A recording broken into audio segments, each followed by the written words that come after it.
All right. So welcome. Here we are back. Shari Yehud, and we're in chapter 3, and we did paragraph 16 last week. And as Mila was saying to me, you know what? We're in the river. This is, we're studying Mimale Kol Almim, which is Bina. And Bina is like a river. And we're in this rochav of the river. We're not in the beginning of the river. We're kind of trying to cross the river, and here we are in the middle of the river. And he told us at one point, actually, in one of the paragraphs, that when you're in the beginning of the river stage, when in the orech of the river, you really only need one mashal. But when you get to the rochav, you need many mashalim, because this is how, the brain starts to work looking for many different perspectives. So this is where we are, we're in the middle of the river. It may feel like, when you're in the middle of the river, it may feel like, oh, maybe I want to turn back, or because it's as long to turn back as it is to go forward. It feels like that. Mm. There's a certain frustration about being in the middle of the river. And then Mila was saying, well, actually, with this work, we're not trying to get to the other side so much. Actually, we're trying to get to the omek. We're trying to get to the depth of it, to really sense what is the depth of it. So the mashal that I just gave works to an extent, and then at some point it breaks down. But partially, until we've gotten to the other side of the river, meaning like we see the end of paragraph 3, for example, then you see like the whole sentence, the whole thing that he's trying to show us. So we're in the middle of it. So it can be a bit confusing because he's in the middle of a conversation. And, I want to understand the whole conversation, but we're just in the middle. So I did do something that I promised Linetta that I would do, which is starting to try to create more like an outline, not so much a mind map, but just to really, for myself and for everybody here as well, to try and begin to see what is the thread of the conversation, just so that I know where I am as we're going forward. Like, because I feel like I have a lot of different pieces of information, but not necessarily how they all fit together. So I'm trying to see, how do they all fit together? Okay, so we don't have all the information. We can't say how everything fits together, but we can start to, I feel like, since we're, already in paragraph 16, that that it may be useful to just go back to try and track where are we in the conversation, and what is the conversation, so that as we go forward, we can keep putting the details back into the big picture. So what I wanted to do is show you what I'm working on. It's not finished. I feel like it still needs, more work, fewer words, but we'll see what we can do. But before that, Mila, do you want to say something? And then Yeah, hi. Good morning. What am I gonna say? I'm gonna say very simple that I'm quite fascinated with Miriam's work because that's what it is. You know what they say as a teacher, I could tell you that we usually get two types of students. We get like, those bright students that they learn, they're amazing, blah, blah, blah. Yeah. And everybody wants to have this type of student in the class because the word comes out of your mouth, it registers in their head. But then there's an average student, average. What ends up happening is that the bright students very, very early on start taking leaps and leaps and leaps because it's very easy for them to learn. Okay. And you know what? From my experience, it's a big danger. When you have a bright student, it's a danger. Why? because they don't put in an effort. So they don't train the part of brain that has to do with effort. Okay, so then what ends up happening, what will happen if they will be faced with a challenge? They'll give up because they don't know what it is to put in an effort. But an average student whose learning is okay, they're not falling behind, but they're also not the brightest. They early on develop this muscle, okay, that I have to work hard to attain. And you will see that all those bright kids by the eighth grade, ninth grade, they're already not interested in learning because the material gets heavier and they haven't developed the muscle of earning what they're learning. Okay. But those average kids, not your brightest ones, they actually make it through the middle school and they make it through the high school. Okay. And they much more successful in life. Why? Because they understand that I have to work to get it. Okay. And the effort is what creates the traction. Once the traction is there, that's where the breakthrough happens. Those who are bright, they give up you know, and those that are still going, because they have developed that. It's still like, going with this, I don't know, with whatever, whatever tools they develop through how they putting in an effort, right? All of us, we have different tools, what makes us, going. And, in the end of the day, that's effort is what counts. Okay. Because we know that's what refines the crumim, right? The membranes. The membranes gets refined through an effort. Now, what would happen if bright kids would be trained to put in an effort? Okay, that would be great results, right?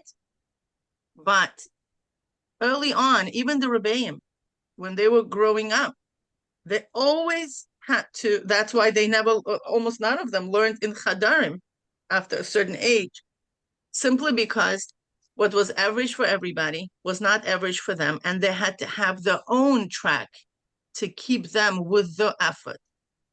And it's beautiful, Miriam. It's great. This whole effort business, and I remember me and Neria, remember how much effort we put into this chapter. We Yeah. would be like, oh my God, we are not getting it. And we had women in our class, getting it, having all these beautiful discussions with the teacher. And I remember just like waiting there, like salivating, right? We are not getting it, but we are still here. Not that we get it now, but it's definitely the work had became much, much easier. But again, Yeah. it's definitely an effort. And Baruch Hashem, today's paragraph is amazing, but let's see what Naria will show us with her amazing effort that she's putting into this. We'll see. We'll see. Let's see how it works. As I say, I think that it needs maybe it'll be in the form of a discussion, because what can tend to happen is that even in the outline, I put this on the WhatsApp group if you want to download the document just for the class, to see it in the class. What can tend to happen is that even in creating an outline, it can be too many words. And sometimes that's because we still don't see, what's ikar and what is tafel. Like what's the main thread and what's a secondary thread. So I'm going to do this more as a conversation, Mila, between you and me. How about that, Mila? What was that? I'm sorry, my daughter just walked in. I want to do this as a kind of as a conversation with you to say, because I think you have a better idea of, the thread, and let's just see, if this is helpful to people, and also a conversation with everybody here, because I don't Yeah, want that's it to great. be just another like just another kind of bunch of words that I'm not following. So this is what so far I've understood partially. In the first 4 paragraphs, he gives us Ion into Elokus, a general explanation. So we know that in chapter 1, we learned about Ion as a general idea, like the process of Ion. And now he's come in chapter 3 and he's saying, now let's do some Ion into Hashem. Like, let's do this process. We're going to look at what Hashem is. So he tells us that there are two general worlds, revealed and concealed, and that the revealed is Bia and the concealed is Atzilut. And that another name for this process is Yehuda Tata and Yehuda Ilah. So Yehuda Tata is the bitul of the created worlds of Bia to Malchus of Atzilut. And Yehuda Ilah is the unity of Atzilus, of the 10 Sfirot of Atzilus, with the Matzil, with the emanator. So far, you're with me, right? And then he says to us, but look, we already know this. We did this. We did it in chapter 1, because the Ion into Elokus, which is Yehuda Tata and Yehuda Ilah, parallels the process of Ion into a concept. This whole process that we learned in paragraph 1 about Bina, the Orech of Bina and the Roch of Bina and the Oimek, and then going into Chochmah, it's the same thing. Now he's just giving it different names. And he explains that in detail about how Ion into Elokus is the same process as Ion into a concept. Obviously, I'm not going to go into those details, but these are the basics. And then in paragraph 1 to 4, he then takes it and he describes how Yehuda Tata and Yehuda Elah manifest in relation to the Shema prayer. And he goes into all of those details from the first line of the Shema, Baruch Shem, and then the whole of the first paragraph, how Yehuda Tata manifests and Yehuda Elah manifests in the Shema prayer. And that's the first four paragraphs. So he introduces us to Ion into Elokus, and he shows us how he's actually talking about what the equivalent of what we learned in chapter 1, which is the process of Bina, which is Yehuda Tata, and the process of Chochmah, which is Yehuda Ilah. So far, so good. Ken, Mila, did I get it right? Pretty much. Okay, does this sound familiar to anybody? Or does it sound useful to anybody? Or are you going like, wow, I don't remember any of this? Yoni, I'm going to ask you. So I missed chapter 2. Are you talking about chapter 2? I missed the entire chapter 2. No, you could get this from chapter 1, partially. I don't remember anything about him going into the Shema and Baruch Shem and all of that. No, this is chapter 3. Okay, then I'm very lost. No, it's okay, because we kind of went through it quickly. I'm telling you that basically in paragraphs 1 to 4, he then illustrates Yehuda Tata and Yehuda Elah in relation to the Shema prayer. If you go, and I think most of us missed that. And it's actually because we went in the beginning, we were kind of so lost. But really what he did was something beautiful, which was the one question that he hadn't answered in paragraph 1 or 2, that he comes back now in the beginning of paragraph 3, is to talk about the Shema. Because if you remember chapter 1, he started off by saying Shema Yisrael, and the whole thing about Iyun is about Shema, and this, Itbonanut is all about Shema. And then he never touched that again. So actually he comes here in chapter 3 and says, okay, I'm going to show you where everything we've learned up until now, manifests in the Shema, but it's really in the context of meditating on Hashem. So he really answers that last question that was left over, that wasn't answered, that we even forgot there was a question, right? And he reminds us that's what happens. He's like, okay, I didn't tell you about how all of this relates to the Shema.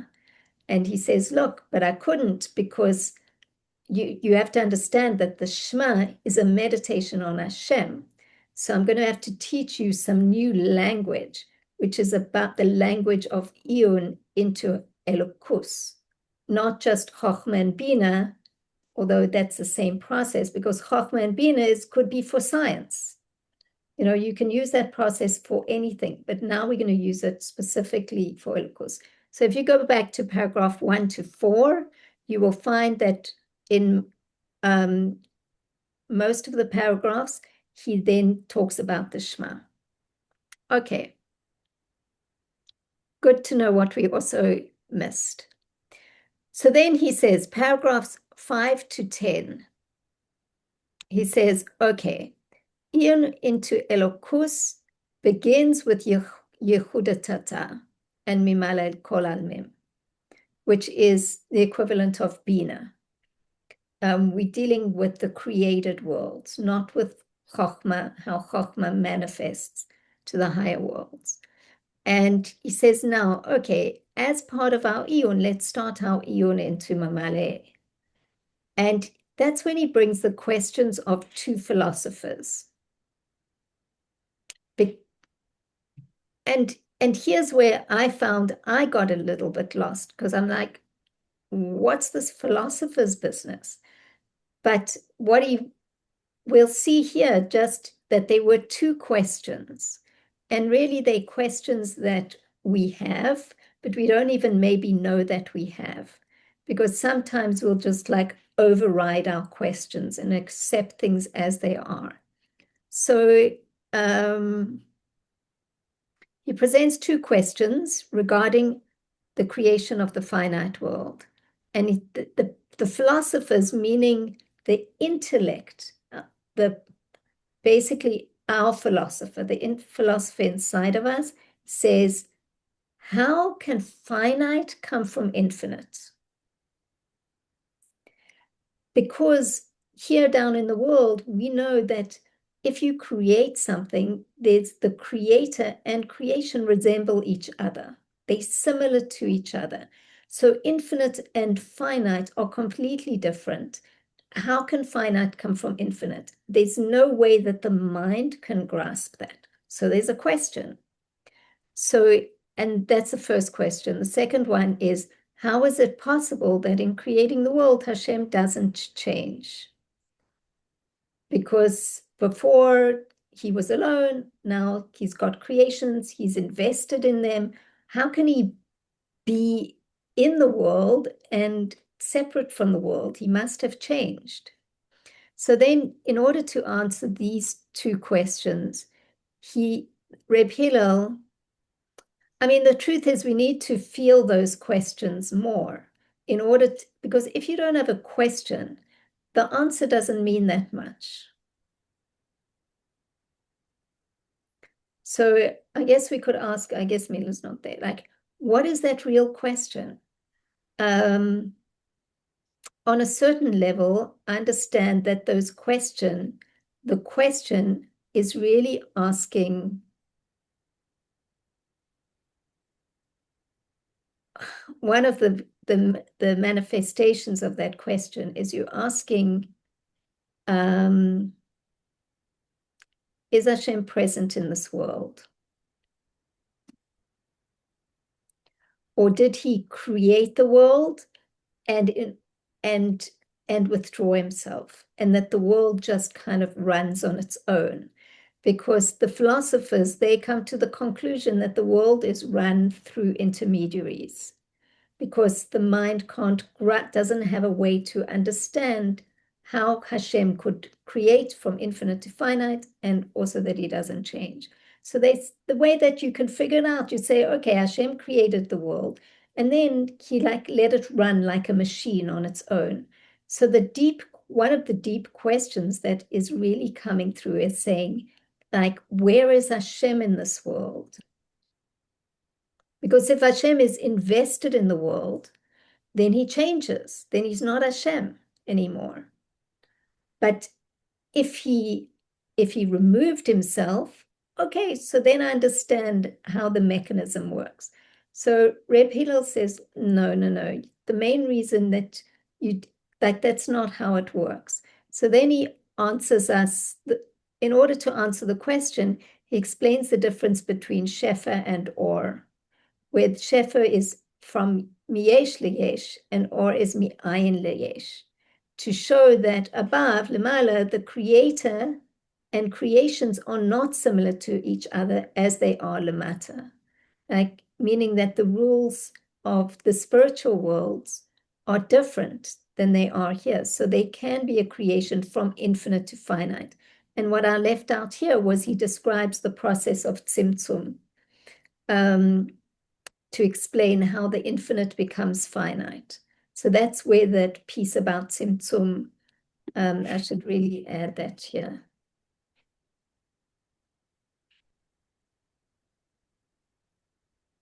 Let me just see, that's okay. And then he introduces the mashal of sunlight to illustrate how the light of Hashem does not change in its essence, and how we can even understand that from the way that the sunlight works, that it doesn't, the sunlight itself, the ray doesn't change, how we receive the light changes. So that can explain on some level, on a rational level, like to our philosophical minds, like, oh, okay, I can understand that, the sun shines in Israel and in Australia and South Africa. And if I have a green, if my windows are tinted, then I'll see the light differently, but it doesn't mean that the ray of the sun has changed. Okay, so my main question here was, like, I felt like I understood some of these questions, but I didn't know why he was bringing them, or like how they fit into the conversation. So that's starting to begin to understand how he's starting this conversation, is to show us that the way that we understand anything in this world is from yesh to yesh, and from Hashem there's ayin to yesh. Okay, so anybody have questions there? Do you remember this? Do you remember hearing about the philosophers? Yeah. Does this help to place them a little bit more into the conversation? Like how he's starting to build, ideas and why? Still need to refine it a little bit more. Miriam, let me hear from you before I go forward. Is this useful, or was this obvious?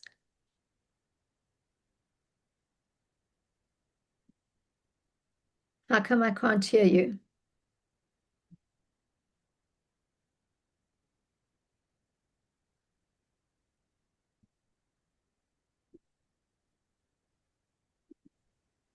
Okay, I'm not hearing you. Maybe it's because of your headphones. I don't hear anything. All right. Okay, anybody else? I'll speak to you, Jon, since you're the only other one who's on camera here. Yeah, okay. Okay, so I mean, I always felt like I don't have those questions of the philosophers. But while you were speaking, I started looking at the room around me, and I suddenly realized, like, and I was thinking about it this morning, I was trying to meditate on Hashem and find Hashem in my surroundings. And everything looks so physical, and that's probably like the idea that Hashem created the world and left. Like, yeah. So this is the first time I've actually realized that maybe I do have that. It's not a question, it's just like a block in me. So if I'm looking at my surroundings and I don't know, I mean, I got confused with what you were saying later, because like, does Hashem make himself infinitely in the finite? Like, are we able to see Hashem's infinity in our possessions or in our environment? So that's just what it brought up for me. I'm not sure what to think about all of it. Maybe I need to meditate on that. Yeah. So, Mila, maybe you want to chime in here. I think it's really important here because I do think that it sounds very intellectual, but as Yoni Well, I starts to think we say, also need to, yeah, I mean, I think we also need to understand that we have different parts, right? This is more question of a seichel, right? Does that make sense? Okay. So we have part of our mind, which is called analytical mind. Okay. We like to analyze things. Now, women by nature have less of analytical mind than men. This is just by design. Most of us are like that. So therefore, women are more prone to having imuna, right? We kind of more, it's easier for us to believe because that part of our brain is not developed, or just, it's not like our main, koch. Now, that does not mean that we don't have these type of questions on a subtle level. Okay, for example, let's say if a person is confronted with a particular difficulty, okay, how easily he allows himself to believe that, Hashem could take him out of that situation.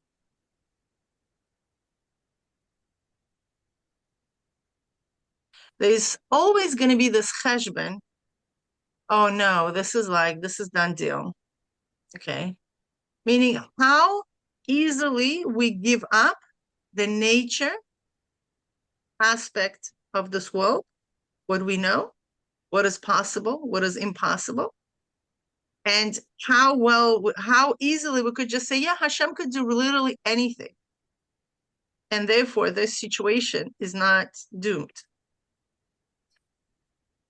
Right? That's an application of these questions.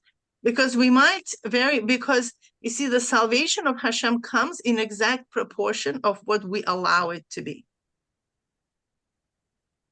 Yeah, for example, like one of those biggest examples of bitachon was Chizkiyahu, the Hamelech. Okay.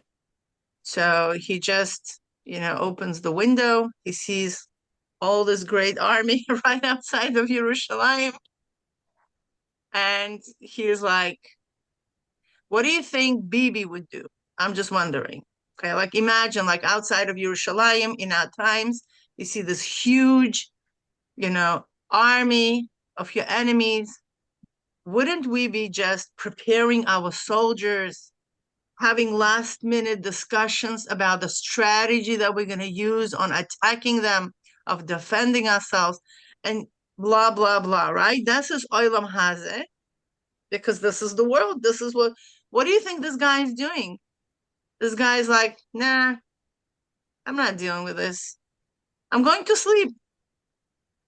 Hashem, it's you who is going to take care of it. Now, he wasn't doing it because he was careless Melech.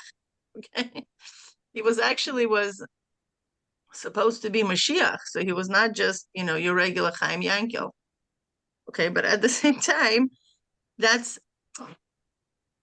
to what extent what we understand with our brain, we all understand with our brain. There is absolutely no questions about it.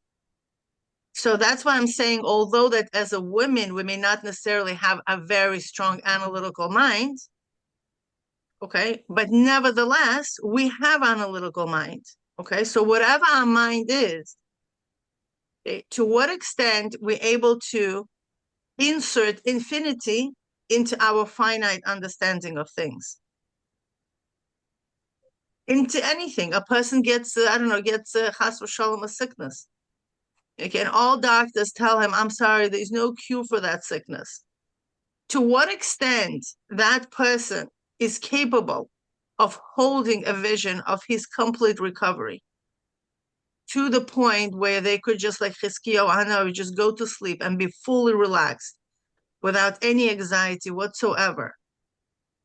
That's the answer to these philosophers, right? Obviously, we may not necessarily word our questions the same way. The question goes in that thing, like, hey, we're talking about the finite world. How infinite could create finite? Not only create, because creation is not the main question, influence without being influenced. Because that's the ultimate question, right? The Hashem is influencing the world on a constant basis, but he is not influenced by the world. Okay, meaning Hashem creates the world with all its limitations, and at the same time, he has no limitations because of that. Meaning Hashem could create lack of cure, so quote, okay, by whatever, okay, by the scientists, they cannot still figure that out, how to cure from certain things, but he's not limited by that. He could just, make somebody absolutely cure. So you understand what I mean? So these type of questions, we they have like, it's like a core question that a lot of different, situations stream from that. And you'll be surprised of how we are affected by this type of thinking. We all have that question. We may not necessarily know how it's really connected to these questions specifically, right? But it's basically saying, how can Hashem save me? How can Hashem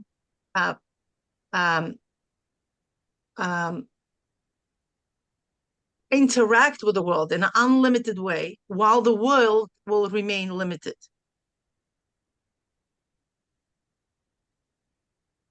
I think it's also, can I just go? Yeah.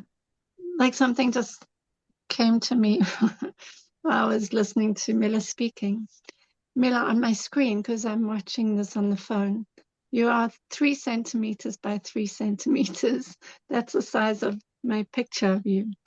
And I suddenly realized that I'm seeing a picture of you that's this tiny, like passport size photo, but you are so present in the room with me. It's crazy. It's like because if it's like a change of perspective, like I suddenly thought, I'm listening to you as if you're in the room with me, but really you're just a picture on my screen that's talking to me. It's just it's such a crazy, like it's like a mind-blowing kind of idea and a shift in perspective. So yeah, it is speaking to those kinds of things. I think it's starting to make more sense to me. I mean, I'm trying to do it in real time, where he begins by starting to shift our brain from thinking about yesh to yesh. And he explains yesh to yesh gashmi and yesh to yesh ruchni, to start to go into the details, because that's how our animal mind really experiences the world, as limitation. Everything is a yesh. So, and then he says, but you don't understand. That's only how Mimale works. That's how this world works. But Hashem, the light, is ayin to yesh. There's no limitation. There's a place of ayin. There's a place where every possibility exists. Ayin means nothing, but actually nothing means everything. It's that which it hasn't come into one specific thing yet. It's the possibility of everything. And that's how the ayin to yesh works, the light.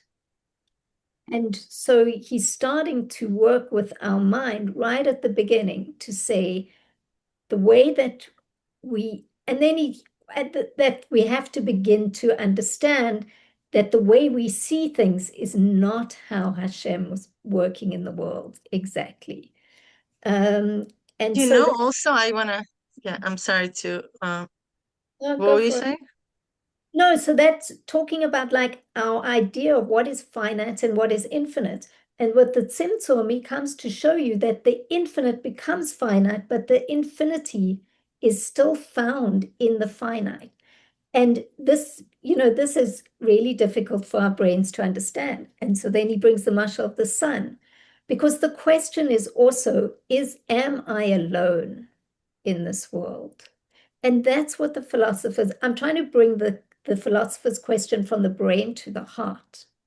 And it's also when you look around the world in the room and you just see the Gashmiut, you don't feel Hashem's presence. And he's starting to change our way of experiencing the world to say, no, Hashem was with you and with the other 3 billion people and however many billion people that our mind can't imagine. So he's starting to, with the Shefa and Or and the Tzimtzum and the sunlight, beginning to show us how our limited way of thinking is because we're living in a world of yesh miyesh, yesh liyesh. And we need to start to shift our thinking into an ayin perspective. And this is the beginning of the conversation. I think it's I mean, this is so beautiful, and it's amazing that we're having this conversation, um, because partially it goes hand in hand with the parallel course of the river of change. We constantly have that, right? Yeah. So it's so beautiful because um, it's like a paradigm of thoughts. It's like a paradigm of being, right? So there is a paradigm of memale. That's just how it works, period. Okay. Now, at the same time, we easily should be like, okay, this is how this works. Over there, it works differently. Like, for example, one of the things that really fascinating is actually the scientists right now, there was a doctor, Dr. Sarno. I'm sure many of you heard about him. Okay. And he discovered about the back pain, right? I mean, who cares about the back pain, right? But he discovered with his work and his research in his little clinic, in his big clinic, actually, in NYU, in New York, okay, discovered this fascinating thing that when a person experiencing chronic pain, it's not really a pain, okay? It's the subconscious mind tries to distract the person from realizing a bigger pain in his life, and therefore it's just causing a pain, and da da da. Now, I was introduced to his work by none other than Rabbi Majeski. Very interesting, and he had back pain, severe back pains, and he healed himself with this thinking. Now, when, I started using it, and my husband started using it, all of a sudden, like it was a different paradigm. All what you needed to do in this method, I'm really shortening it, right? After you understand the mechanisms of how the pain is being created, okay, all you need to do is to literally just say to yourself, I'm truly not experiencing pain right now. This is my, subconscious mind is distracting me from realizing something. And you don't even need to know what subconscious mind is holding you from realizing by creating this pain. And you just kind of have to connect to this energy and to this understanding, and the pain goes away. When I first heard that, I was laughing. I was like, what are you talking about? It cannot be. It's real pain. But then when I saw my crawling husband getting up and actually walking away after one day of this type of thinking, okay, I was like fascinated. I was like, whoa, this guy have been like, in pain for like a few weeks. And now with no surgery, nothing, the person could just go, what happened really? Okay. All of a sudden, a person tapped into another paradigm of thinking. That's all what took place. That's it. And it had such an immediate, I mean, one day it's pretty much immediate, right? Immediate result on right here, right now. But where did the pain go? Well, you see, when we take on ourselves a certain way of thinking, we become subject by that limitation. Becomes like a paradigm. That's it. This is our world. That becomes our world. Okay. But you know what? There's always greater way of thinking. There's always greater realities out there. As a plain scientist, right? I mean, who was Dr. Sarno? He was not a malach from Shemaim. Okay. He was like a regular person like me and you who allow themselves to think differently than most of us. Okay. And he discovered, and we're talking about science. We're not talking about this taboo energy healing. We're talking about literal science. He is not considered to be an energy healer. Okay. He was a regular doctor who went to regular medical school. Okay. And did regular research, but he allowed himself to think differently. Okay. So, and all of a sudden he was able to discover a new depth in science world. Okay. And I'm sure there's 100 of others out there. Okay. Who allowed to not take a full belief, okay, about what the world that they knew is presenting to them. So, you know, maybe there's something deeper out there. Maybe there's something that we do not know yet. And they just discover. And that's what was really, I mean, that's what truly was pushing the scientists in general. So why am I bringing this to you? Because these two questions of the philosophers, they are like this rhetoric questions, right? That we it's just like it's in our drawer, okay? And the answers are fascinating because it's Ein Sof. After all, we are really dealing with Ein Sof. Okay, and if we're able to change our perspective on things, okay, they're like, hey, yes, finite can come from infinite. Why? Because Hashem is higher than finite and infinite. That's why Hashem is capable of creating finite. That's the ultimate answer for this. They are right. Maybe infinite cannot create finite. That might be true. Scientifically, I think it's a math rule. Okay. But at the same time, Hashem is higher than infinity. And therefore, it allows Hashem to create finite and create infinity. And now the question is, what are we going to do with that? With that knowledge that Hashem is higher than finite and higher than infinity and all that stuff. What are we doing with that? I personally feel like we live in a capitalistic country. You know, you have to have a benefit of these ideas, right? we're not in Soviet Union, right? Where we could just remain, or in Europe, you know, whoever is socialistic countries, you know, it could just be like this intellectual guy. I mean, in capitalistic countries, you have to have, you know, a real tangible benefit from this type of ideas, right? So that's the bottom line. Like, how are we benefiting from it? And you know what? Hashem is like chalashing from us benefiting from these concepts. Why do you think he revealed Chassidus to us? It's like, okay, guys, you could use me. I'm here. I'm your parnas, hador, right? I'm your sustainer. What are you doing with that? Now, the other question is, how is it possible that in creating the world, Hashem does not change?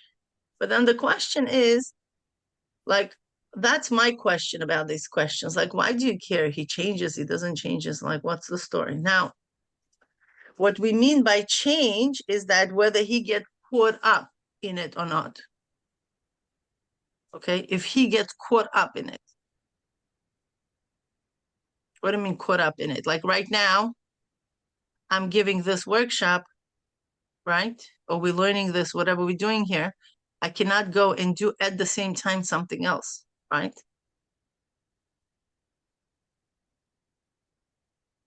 It's not happening. Now, regarding Hashem, he's not limited with that limitation. So he could do one thing to me and something totally to another person simultaneously. Okay? So I think maybe now with AI, they're coming out with this cloning business for a while already. You could clone yourself. Okay. And then you could give multiple workshops at the same time. This is spooky. But I'm talking about this has something to do with this with the desire to emanate godliness, to some extent. But I think we're getting off the subject a little bit. Can Look, I think, yeah, Jans.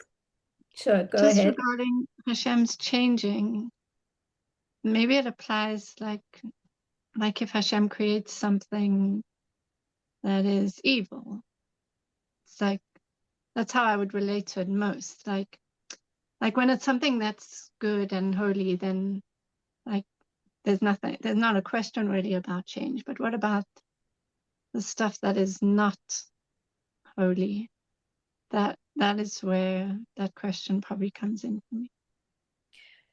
So I think the most important thing, thanks, Jans, is to really, if you go back to these paragraphs 5 to 10, to start to try to understand the question. And sometimes you can understand the question by the answer, actually. Or even if you just understand the answer, you start to see like, oh, okay, yeah, I do have that question.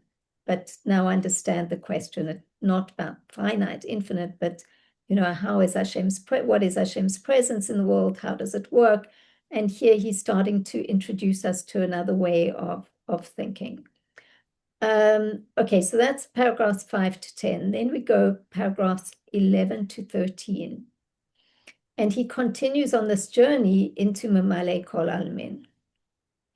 And this is where, paragraph 11 gets really interesting. And he gives us the 3 mashalim, because he says this mashal of the sunlight is not sufficient, because Hashem's light is much more complex. How Hashem works in the world of Mamale is more complex than how sunlight shines from afar and settles on the earth. So then he gives us, and I'm not going to go into all the details of the 3 mashalim of Or, Chayas, and Koach, the sunlight and the candle, which are Makif and Pnimi, the Chayas of the Nefesh and the Guf, and the Koach is the individual powers of movement or intellect in the body. So now this is where we go into the body to really understand these 3 mashalim, and then he takes it out into the nimshal. Now we know that we have, with the mashalim, we have that all those parallels between how it works with the different systems of the nervous system and the blood systems and the 5 levels of the neshama. So there are many. This is where he told us, and I didn't put it in here, when you get to the rochav, we're starting to get into the rochav here, where he's giving us many mashalim and really beginning to open it up and open our minds up. And because he's giving us these mashalim and they exist in our body, we can know them and understand them. And it's really profound to go and study paragraph 11 and really understand, what's going on in our body with this light, this life force, and then the koach spreading into the details, and how that lines up with the mind, the heart, the liver, the different levels of the neshama, the sunlight, the candlelight. It's really extraordinary just to sit with that.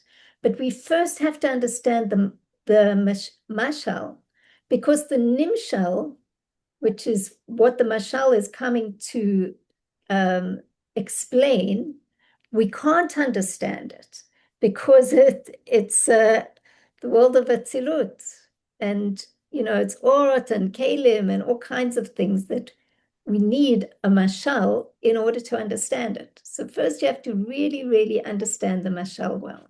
And then he brings the nimshal. And that's where he talks about how Malchus of Atzilus gives life to all the world through the 22 letters, Mi'ayin Ligesh. And he describes how Malchus of Atzilus divides into 30 Kalim in the worlds of Bia, and how the Or, the Chayas, and the Koach, which are the inner Kalim, the intermediate Kalim, and the outer Kalim of Malchus of Atzilus, then become the inner Kalim, the Or of Bria, the inner Kalim of Yetzirah, and the inner Kalim of Asiya. So he's beginning to, it's just the beginning of trying to explain how Or, Chayos, and Koach work in Male, how they go from Malchus of Atzilus, where you have these 3 dimensions, and those become the inner dimension of the 3 created worlds. And he goes into more detail there in paragraph 13 as well. But that's basically starting to deal with the process of how Hashem's light works, and how Malchus of Atzilus then creates the 3 worlds of Bia. And now we are into paragraphs 14 to 16, which is kind of where we are more. And I have to be honest, I haven't read these paragraphs as much in detail. And so it's hard for me to make a kitzur version. It's like literally until you really know something well, it's hard to put it into a few words. But so I've left paragraphs 14, 15, and 16 as details, as the details of it. But look, that's really the process. Like when you really know something well, you can say it in a very simple way. Whereas when you don't, you still have to use a lot of words. So I don't know whether I should go on here, but he goes into Mamale, he continues, and he talks about Chayas and Koach and Ratzo and Shuv, and how those different energies work in the body. I don't know if I really want to read all the details of each one of these. But if you look at 14 to 16, it's part of the same conversation. Mila, do you want to maybe explain it in a shorter way? Because I've started to see patterns, but I don't understand them so well, because I don't understand the concept of hishavos being koach. Because the word in English that is used sometimes is creation, which I think of creation as ayin to yesh. But I see somewhere else it's really about, seems to be more about coming into being, like the koach does. And then so he talks about hisavos versus chayos, and how the chayos functions in the body as ratzo and shuv.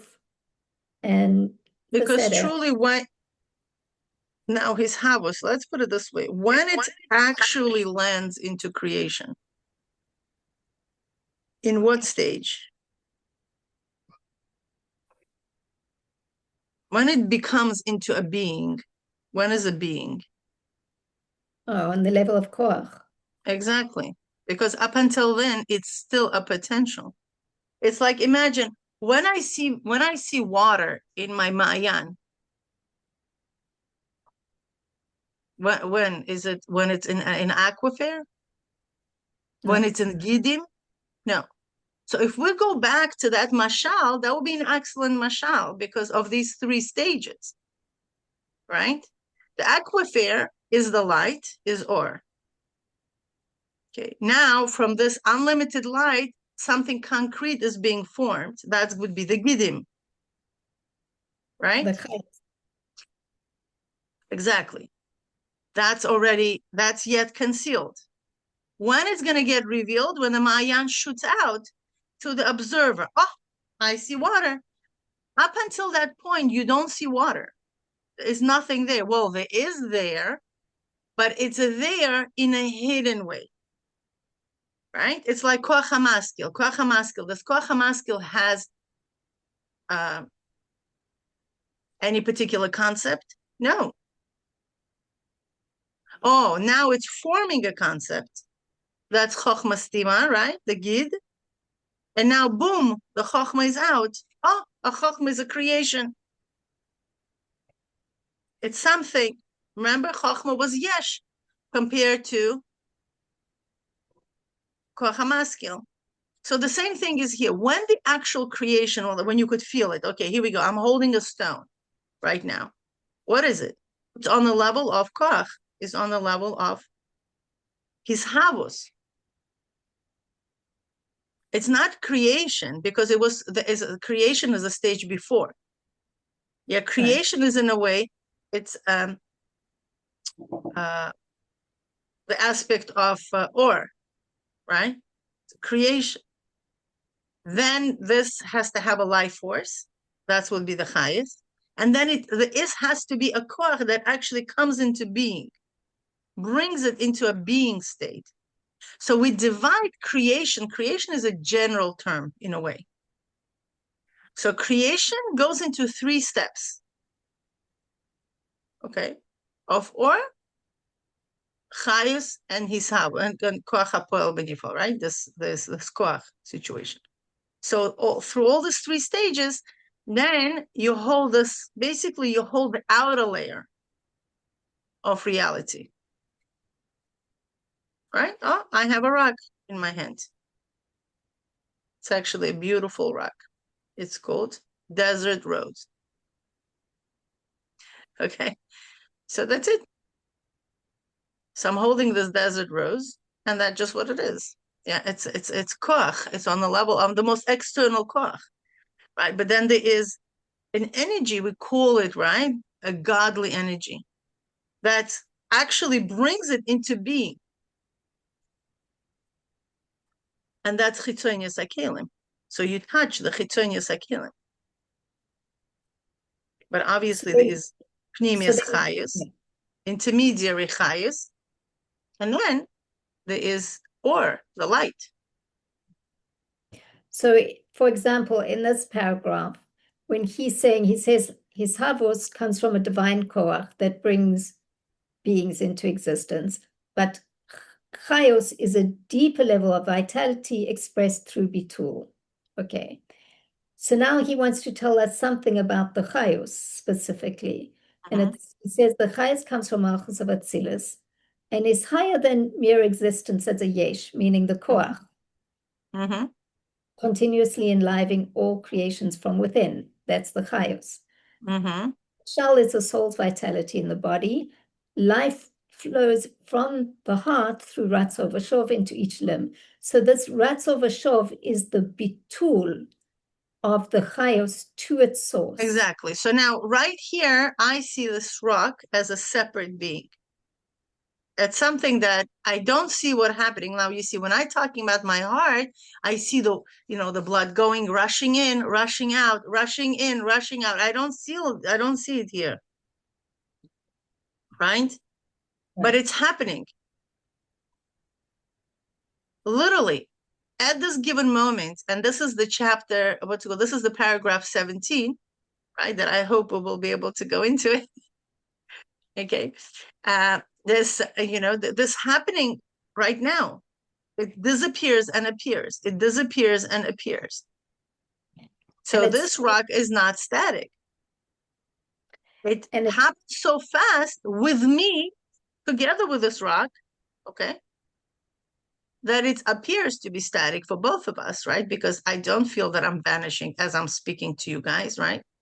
What was it we found with Naria? I sent it to Naria. This one interesting scientist, right, that was talking about that on scientific level, he discovered that all of creation goes into nothing, right? Well, I hear he uses all this fancy word. What did he say? It's like 14 times. But again, listen, this is his discovery. That doesn't mean it's a Moshe Missinai, right? Maybe another scientist will say that it's 28 times. But his discovery was that it was 14 times in a second.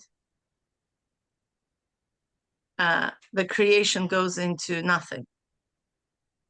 It happens so times. I mean, you understand, that's why we are so tired, probably, you know. I mean, we're going to nothing and coming to something 14 times a second. I mean, it's a lot, I think. Okay. Um, so just in case you wake up tired, you know that during your sleep you vanished 14 times every single second. You're like, hello, can I just be? Hashem says, no, you cannot just be without me. So you have to dissolve into me and come out 14 times a second. This is just a lot.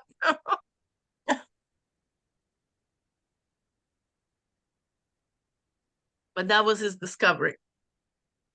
And then Neria had some insights, right? It's like 7 and 7, whatever. It was the coin when they go Yeah. up in the Yom Kippur service. What do Right. they say? One Sheva, Sheva, Ve'echad, or something like this. Yeah. Echad ve'echad, echad ve'shtayim, up. They're taking the blood, they're going it up, and they take it down. And I wondered if it's parallel, like that's something that they're doing there. I'm sure there is. So, right. It has to be something profound. But so what I'm starting to understand here is in these 3 paragraphs, he's really talking about how the koach is the outermost level, and this chayos is this intermediary level, which is going back into its source, like the heart does, the blood pumping back to the heart and then going back out to the body. This ratzon shov is bringing vitality to the level of koach from the ore. It's going back into its source and coming back to recreate in a sense. And this was what he describes in paragraph 14 and 15 in more detail. He talks about how because of this bitul, the Michal, which is Chesed and Gevura, they experience this bitul. And so on a certain level, they Chesed and Gevura can coexist. And then paragraph 16, he explains why the mashalim of chayas and koach could be problematic. Like there's a part of the mashal that we could misunderstand how Hashem's light works if we think that that's the only way Hashem's light works. And it's actually going back to the question of the philosophers, because the philosophers think that if Hashem is like chayos and koach, like it's invested in the body, that it's going to only be invested. But in fact, just like the ore, that's why you need the mashal of the ore, because actually Hashem remains kadosh umuvdal, like the light. So he can be like the light and the chayas and the koach. And you have to know, this is always like the amazing thing. You have to know which part of the mashal relates to which part of Hashem. And this is, it's like he's going like very precise surgery here and saying, okay, this part of chayos and koach teaches us about this part of Hashem, but don't get confused and think that Hashem is caught up like chayos and koach. No, he also remains kadoshum and muvdal, like the sunlight and the candlelight. So it's going into very, very small details, but it's still just to, try and give the big picture. He started off with introducing Or, Chayes, and Koach, paragraph 11, and he's continuing, but into more and more details, all the way to paragraph 16, explaining to us, going back and forth between the mashal and the nimshal, how Hashem works in Memale and how that parallels something that we can understand, which is like the ratzon shov of the blood from the heart to the body, going back to its source and going to manifest. Okay. So do you have any questions here or any comments? First questions, or just to say, is this helpful? Is this not helpful? Is it creating more confusion or more clarity? Yoni. It's helpful, but I do need to become. I do need to catch up everything. I feel very behind. Also feel quite behind. I'm just trying to create a larger context for it so that even if you're a bit behind, you can just see where the conversation is happening. Yeah, I'm getting that. I'm getting that. And I'm also, it is explaining things about where we are now. And in terms of being behind, I feel like I'm like from the beginning of Nissan, I was not focused really on this. So I just want to get back into it. Okay. Could I ask a question? Sure. Okay. Does every concept build on every other? In other words, almost every paragraph, I prepare it, an hour before and I do okay. This one, I have to say, paragraph 16, it requires an amount of work of deep research of really dissecting every concept for me to get it, more work than I'm going to end up being willing to do. Can I just bypass it? Or if I got to this point where this one's too hard for me, just stop? Or just say, okay, if I don't understand Orkayach and Chayas, in all of its details, okay, yeah, we'll move on. Which choice should I choose? Yeah, we'll move on, it's fine. Or else, until you master this, don't move on. So there's the Nuria answer and the Mila answer. Okay. It's a great question. I think we should both answer because Elu ve'elu divrei Elokim chaim. So go ahead, Nuria. My answer. This is what Mila and I go back and forth with this. To some extent, that's why I went and tried to create some kind of mind map out of this, or some kind of summary to see at least what is the point of each paragraph, even if I don't understand all the details. And paragraph 16, for example, I don't understand all the details of paragraph 16, but last week we asked Mila, put it in your own words. And actually, she said something really simple. Because she got the omek of it, she got the point of it. And the point of it is just to say this part of the mashal does not reflect how Hashem is. And therefore you need the other mashalim. It came out to be something really simple, although when it's in the details, it's difficult. So my answer usually is basically, to really try and sit on it and slow down and try and put it back into the big picture. And Mila keeps saying, no, just keep going on, because things will fall into place. So yeah, but it will fall into place, but that doesn't mean you should rush to the next. You understand? It's like, for me, learning this, it's like having a conversation. Okay? I cannot ask a question if I okay, finish your thought, and then I'll have okay, this is the beginning, this is the end somewhat, and the middle is going to be very blur. Okay, then we go, okay, fine. Let me go back to the beginning and replay. Okay, but I kind of like to have the end of it. Okay, what's your thought? So there is something to reference to. But if a person is in the middle of his sentence, there isn't much to ask. I don't know what he wants to say with it. I have no idea, right? Because, Rabbi Hillel and all the, all our Rebbeim are very unpredictable. You don't know what they're going to say the next. that could blow up your kelim. So there's no point even to try doing that. So within that, you're like, okay, I'm stepping back. Tell me what you want to tell me. Okay, now that I know what you told me, like you ended, right?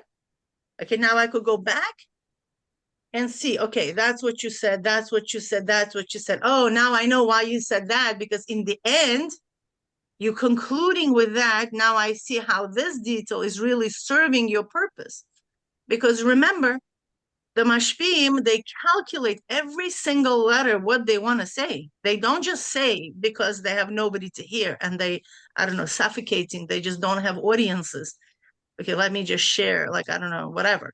They want to say because, number one, they measure the kelim of the makabel. Okay, very carefully. And then they are speaking to us.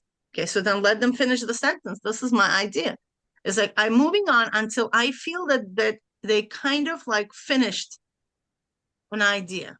Okay. And then I could go ahead and go back to it. Okay. Obviously, there are those people, they're like, like just finish it. That's it. So I kind of put like a check.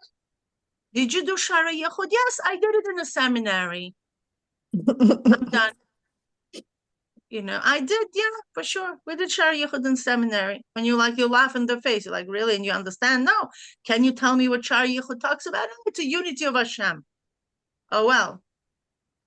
Okay, so like, what else it could be? Like, it's in the name, right? It's Shara Yichud. I mean, obviously, it's a unity of Hashem. And that was it.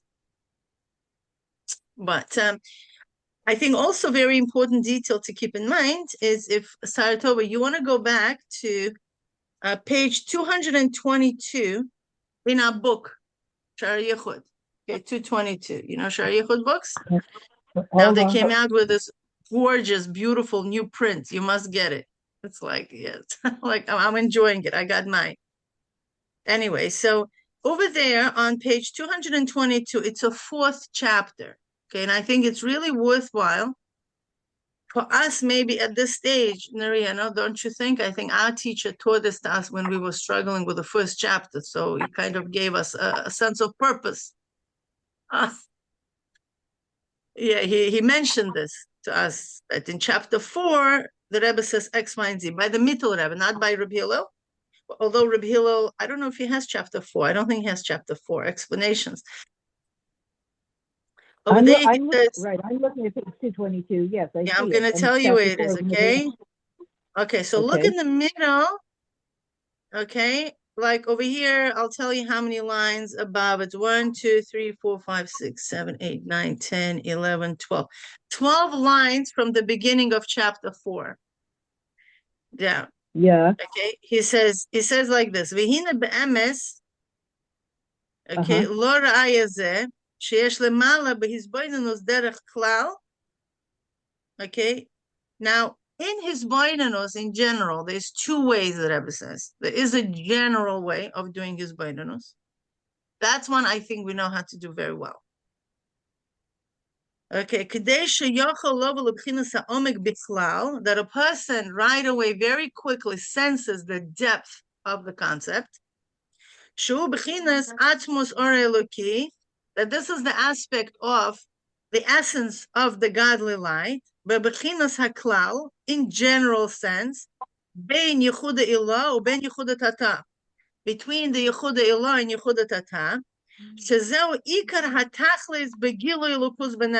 this is the ikar of the purpose of the gilui of the revelation of Elokus in the soul.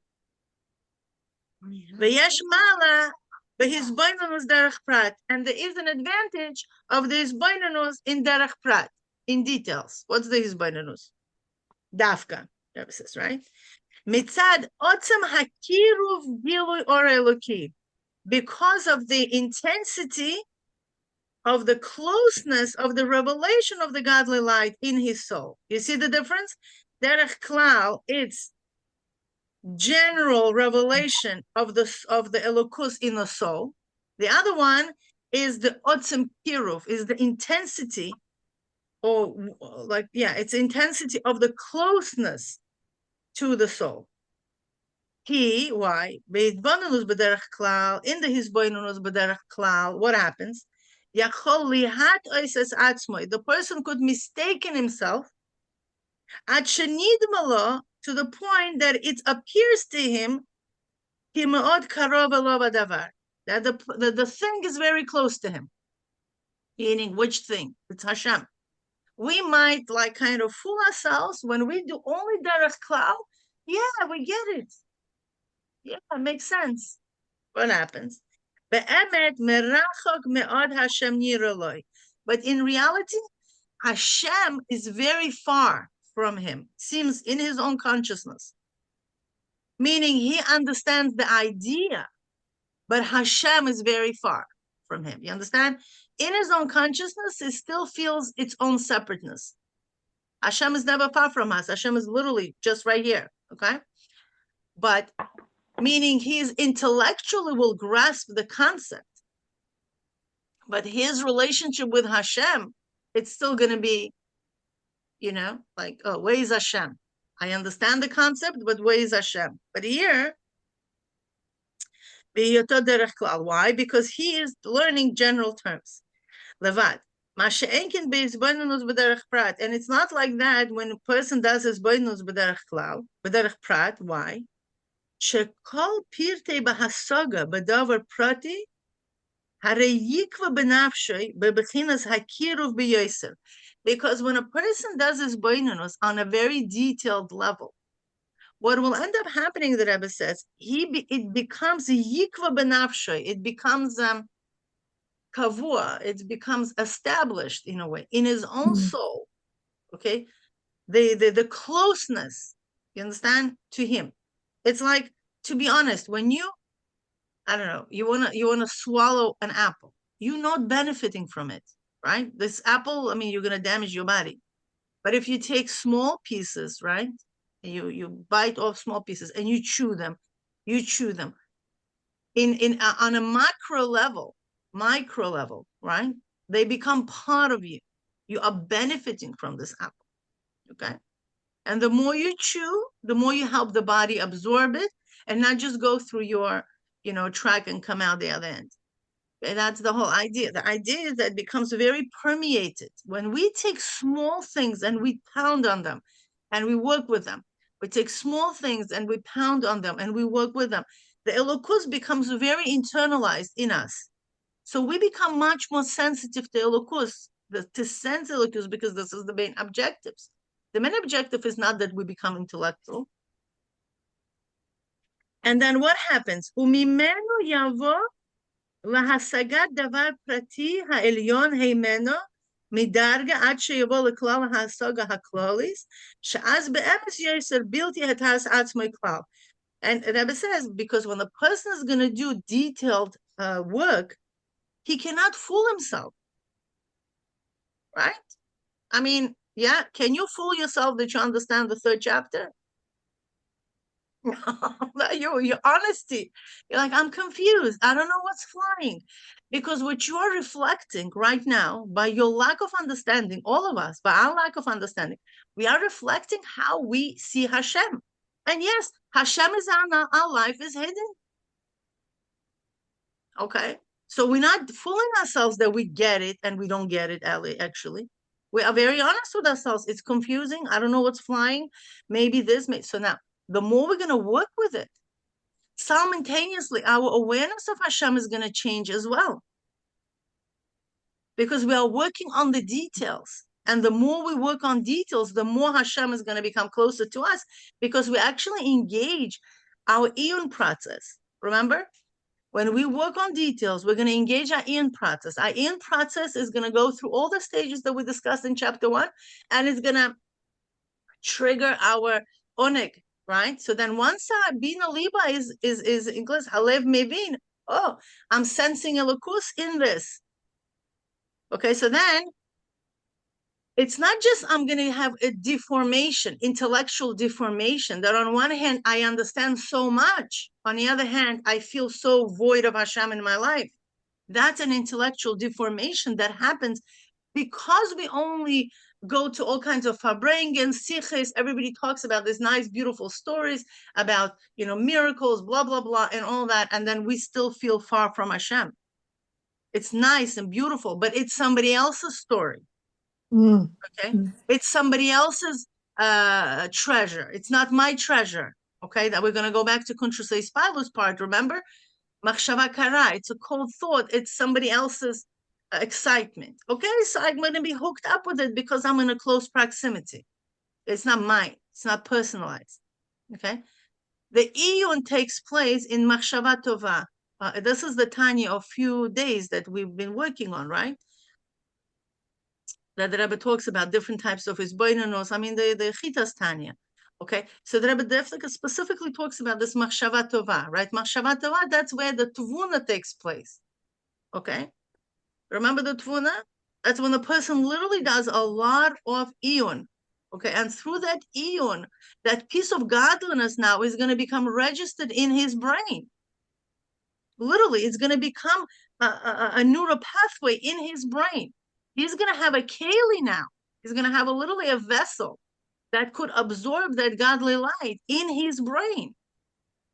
Oh, now it's close for sure. Now this thing becomes very, very close to him. Why? Because now he has a circuitry that he could relate to.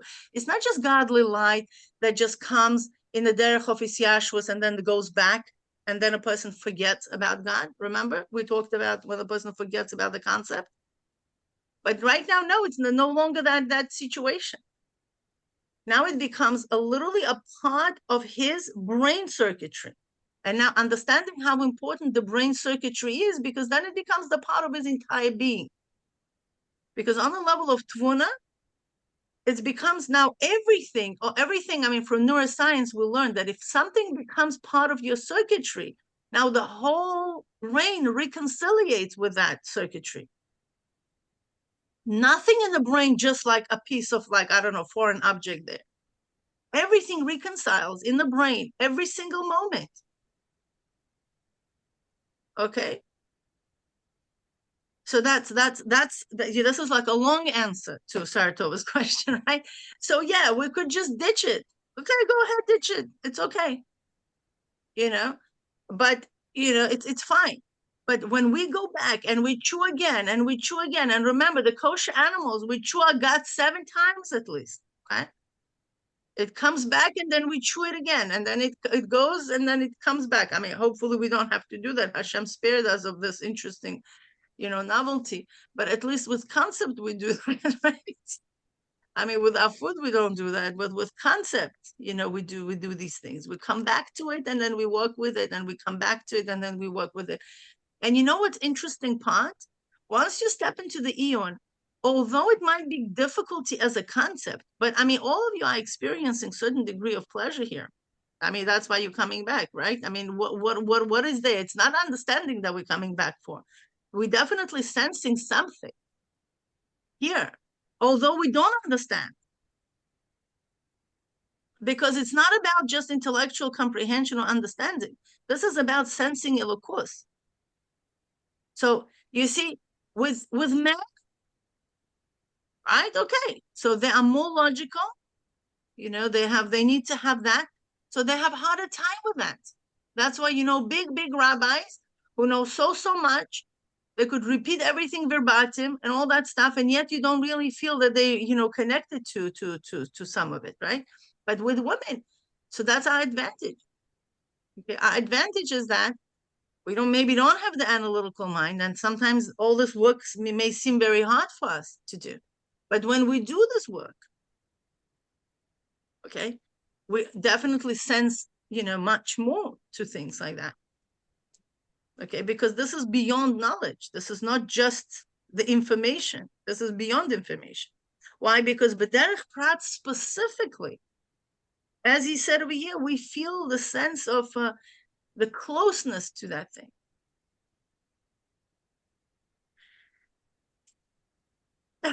He even said that in an earlier paragraph. I don't remember which one, where he explained that the difference between learning B'derech Prat and B'derech Klal in chapter 3. but Yeah, but here Mila he just and lays Nuria, so nicely. Yes. could I just say something? I feel, I might be wrong, for me, I would like it if there would be not several tracks, but several options open to me. In other words, I don't know about anybody else, but sometimes I feel like if I got to a point where I'm stuck and I see that I'm just not going to do the work, so just drop, so stop calling in. In other words, we have to realize we do live in a time when two things, keeping up with the group gives a certain motivation in general in life that you don't get when you're by yourself, right? In other words, there's something about it. Like, okay, now, every week I look, oh, now you're on chapter 17, the vault. I didn't even finish chapter 16. All right, just moved into chapter 17. So we need, I feel I need decisions from you guys to say you can do it the best way, the medium way, the okay way, the good enough way, and all of those are okay, rather than feeling like if I in Lubavitch, often we never learned halacha, we learned hiddur, and years later we started to be upset about it. Just first tell me the halacha, because when I see other people not doing the hiddur, I think they're eating treif or whatever. So I feel like I need to know what are the 4 different ways I could approach this, or if I don't do it at least a pretty good way, then just stop calling in. I need to know if that's what you feel. Or if you feel like, even if you just hang on, you have no idea what. Saratova, there is Hayom Yom that we have a Chassidus Yetzer Hara, okay? And we have all kinds of Yetzer Haras. I'm sorry for being bluntly, right? Like, there's just I mean, I don't have to teach anybody about the Yetzer Haras. I guess everybody knows their own Yetzer Haras, okay? And Yetzer Haras take all kinds of shapes and forms, to the point where the Rebbe says, it's even a Chassidus Yetzer Hara. What are you going to do with that? How to detect? Now, we don't have to go into this. Detection is very clear. What stops you from doing? If there's anything in your head that stops you from doing something, okay, that's already Yetzer Hara. If somebody will say, well, maybe I'm not doing it the right way, maybe I should have done it the good way, maybe, it doesn't matter what. If that maybe causes you to avoid doing, you know where it's coming from. That's very simple. I know it's very simple to understand. It's not very simple to deal with. Okay, so I'll tell you what I do. I'm not the smartest person in the room. Okay, I'm not. When I was in Machon Chana, we had girls learning Samach Vav, Ein Beis. My ears were wilted. Okay, when I would hear what they would talk about. I was this quiet 17-year-old girl sitting and listening to all the adults having a discussion. Okay, but you know what? It took me a while. You learn, you read, you understand, you don't understand, you read. You read again and you read again, and you start to translate, you start to create graphs, you start to create mind maps, you start to create different things, you start to write so you at least have some certain of understanding. Okay. So, try your best. That's all. Nobody's walking around assessing you. Nobody. Who are we to assess people where everybody's at? We're nobody here. We are trying our best to understand. Period. So now, there are times where I felt, especially when I was doing this work with my non-Jewish friend, Galina, okay? I felt that my mind is just gonna pop open. And actually yesterday, my husband shared with me a podcast of Rabbi Simon Jacobson, okay, who was a chayzer, and then Hamaniach of the Rebbe Sichos, okay? And he says when he was putting his first draft of his first sicha, okay, he started 11 p.m., okay, Motzei Shabbos. By when do you think he had this first page? I just take it, when is it? I'm going to share this, it's amazing. When do you think he had this first page? By 9 a.m., okay? And he had to be Magia 70 pages. Not Magia, he had to put together 70 pages. Okay, can you just wrap your mind around it? That this guy is sitting in front of a typewriter, not even a computer, okay? No AI, no nothing, okay, trying to wrap his mind around what he heard, okay, from the Rebbe, and to put it on a paper, and he's struggling with the first page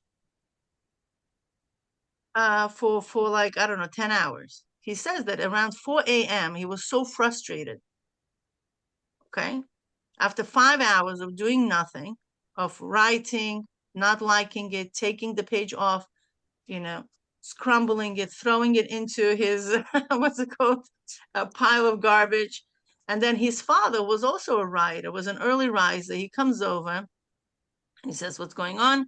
And he says, I'm frustrated. That's not working out, da-da-da. So his Tati said, yeah, that's the work of writing. This is what it is. He said, you're going to do that, but you know what? It gets easier. It gets easier. Until 9 a.m. he struggled. I'm just wondering, it's like, hello, it's 10 hours. 10 hours of sitting on your chair, trying to write. And you know what? How many of us ever pounded on Shara Yuchud for 10 hours straight? No, seriously. We want to see results? I'm sorry. I know I'm sounding like a misnagid. No, I'm simply asking, wait. I'm simply asking you to make a decision for at least for me, for us. The decision is, and then I can hear the explanation, like you say, let's get to the end and then you'll fill it in. The decision is, do you want us to, even if we see that we don't know what's flying and we're, so to speak, falling behind, do you want us to call in anyway? But yeah, we're going to give it for sure. I have to tell you, okay, that's it. It's the best out of me. I used to be, I had a couple of students. I mean, there was the most annoying students in my life, okay? What was the most annoying students, okay? They had they just couldn't. I'm talking about my kids, right? The kids that I teach, not adults, but like, little kids. It was like this, a couple of students, they would not understand, but they would still, Maramila, can you please explain us? Maramila, can you please explain? And I'm like, I already explained it to you 6 times. Like, okay, go, I don't know, go get a tutor. And you know what? It opened something in me of knowing how to explain it differently. It's their persistence caused it, not me. I did my best. I explained it 6 times. Is there any other teacher who comes over to me and says, Maramila, you don't know how to teach? I'm a good teacher for elementary. But these kids, the persistence. So the same works with Hashem. Okay, you literally like milking a cow.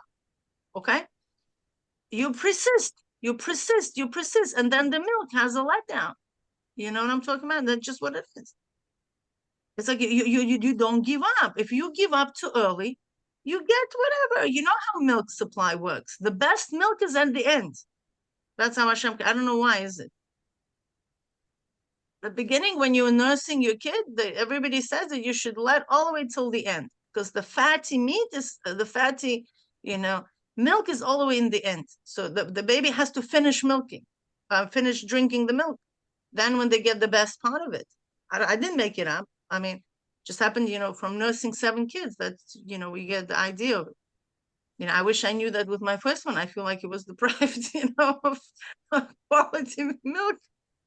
But that's what it is.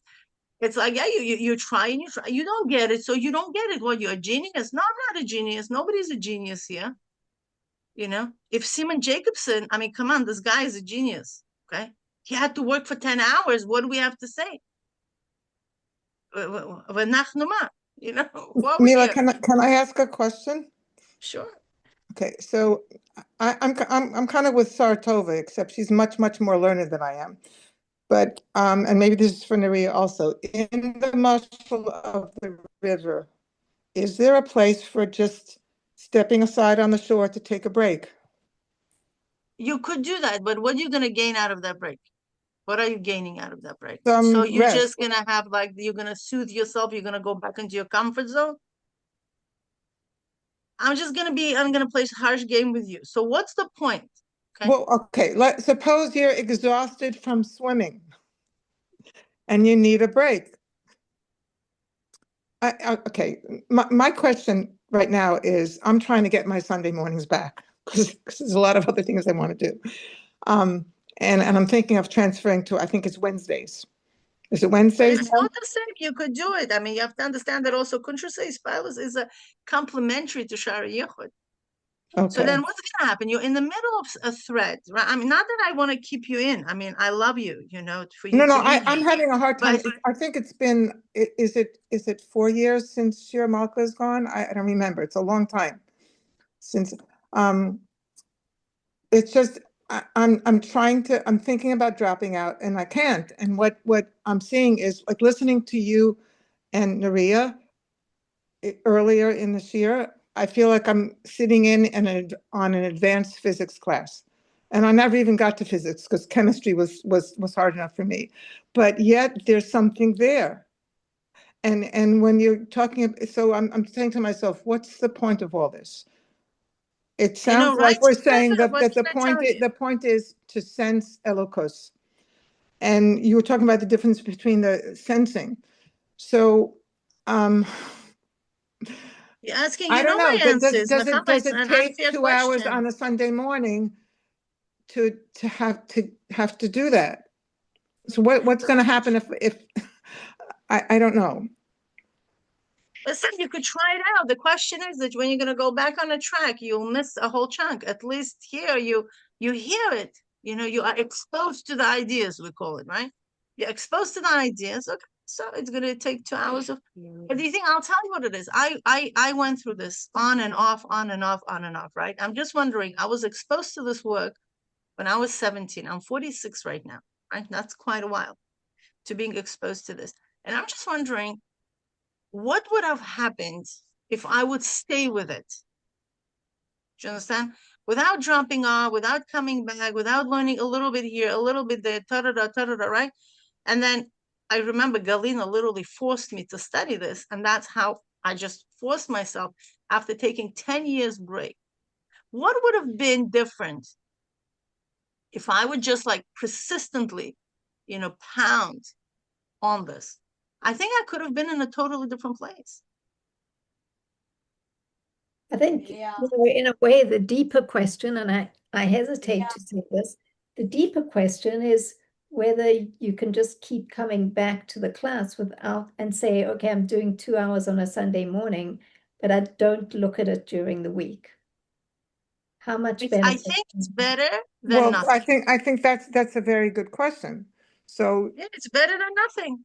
for me, I would prefer to have 1 hour on a Sunday morning and a commitment to doing some review during the week. It's hard for me not, my printer just broke. So it's whatever.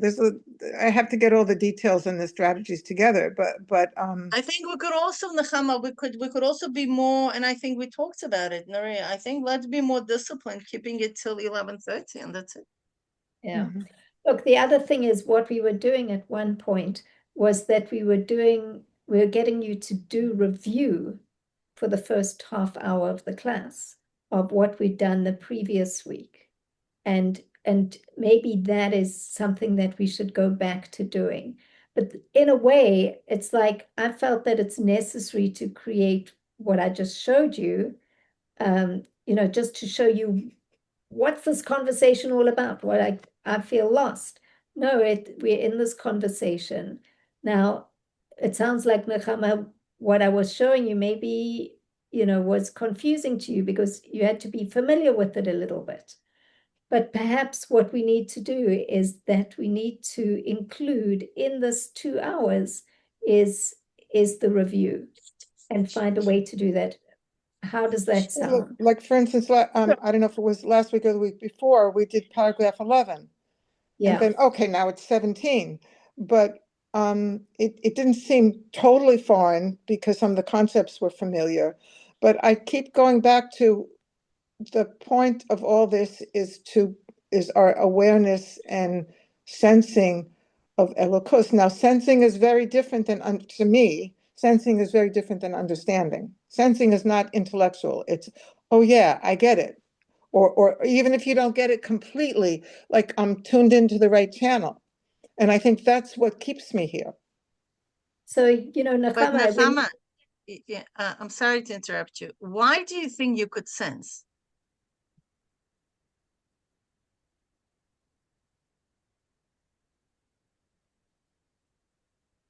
I don't know, but actually, Mila, Why we've you had, sense heat?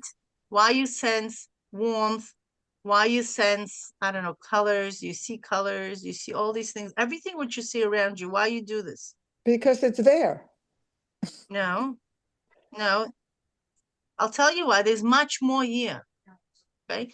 There's Atzilus here, there's Bria here, there's Right, Yetzira right. here, there's all the Neshamas, all the Malachim, okay, and the Rebbe is here, and all the Rebbeim here, and the Livyasan is here. All these things are here. What do you think they are? They're somewhere in Shamayim? They're all here, right No, here, right now, I know with us that. here. Mila, So when you now were one second. So speaking, why is it? So why are you sensing what you're sensing, the klal in general, for your everyday work? It's because because you have circuitry to do that. Your brain has like a little situation going on that you've been taught all the way since you were born, okay? That this is light, this is warmth, this sound means this, the other sound means that. Okay, so the only reason why we do not sense Elokus the way we sense everything else is simply because we do not have Vuna yet in it, do not have circuitry in this yet. Okay, and that circuitry is done through his bonanus. The circuitry is done through Iyun. That's it. How I didn't say that. It's in chapter 1. The Mittel Rebbe said it. Rabbi Hillel expand on it. All the Rebbeim work with it. Okay, it's in Tanya. It's in Dvar Malchus. It's in everywhere. Okay, so and yet we think that it's intellectual work. It's not intellectual work. It's the work of creating circuitry. That part of it is intellectual. so I was so a muscle came to me, and we've talked about music before. I know your son plays the violin, but I was thinking you watch somebody like Yitzhak Perlman playing a violin concerto, and he's first of all, it's fascinating between whether it's piano or violin, these complex music, and they memorize it, so and they memorize it so it's a part of them, and then they're sharing it with an audience.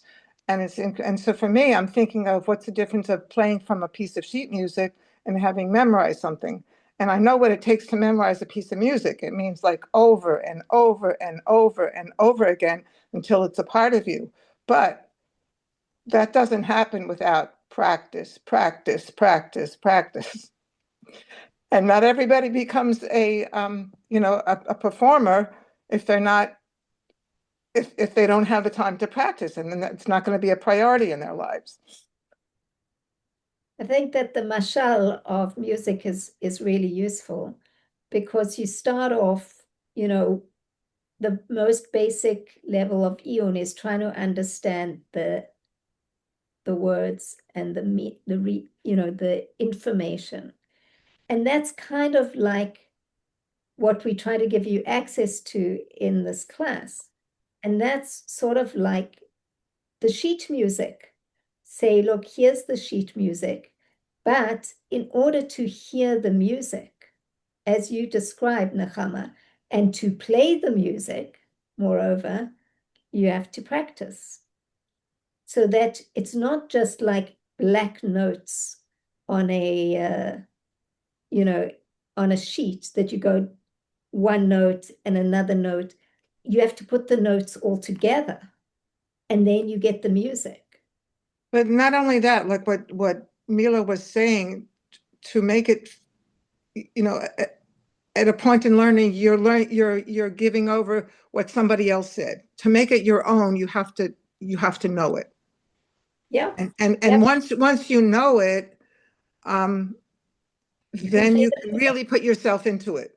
And it's but you more than also just need to pre-composed Nechama, music. but 100%. But you know what? I'm gonna interject. I'll tell you why. Because I cannot become Perlman in 1 year, and not even in 4 years of practice. But you're not supposed to become Perlman.